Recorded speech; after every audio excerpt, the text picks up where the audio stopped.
So hello guys, कैसे हो आप सभी लोग। और देख सकते हैं आद्या ना मखान पूरा ले लिया हमसे। हम थोड़ा सा खा रहे थे ऐसे लेकर के, तभी आद्या क्या की है, पूरा कटोरा ही ले लिए। क्या ली है? पूरा ले ली। आपकी दिखा दो, सबको दिखा दो, सबको दिखा दो कितना मखान है। ये दिखा दो, ये वाला दिखा दो कैमरा में। खा के दिखाओ, खा को दिखाओ। सब बोला है आद्या नहीं खाती है। दिखाओ दिखाओ दिखाओ, जल्दी खाओ जल्दी खाओ। देखो गाइस कैसे खा रही है आद्या, हम छुपा छुपा करके कि कोई देखे नहीं। देखिए आद्या, हम कौन है? अभी ये इतना ज्यादा मखान रख लिए मुंह में, किसको बोला नहीं जा रहा है। नहीं ना बोला जा रहा है। देखिए देखिए देखिए देखिए, खा लो खा लो खा लो, अच्छे से खा लो।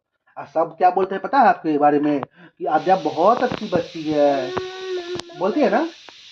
हाँ, अब मामा जी को थोड़ा खिला दो, थोड़ा मामा जी को खिला दो। ठीक है, बाय कर दो सबको, बाय।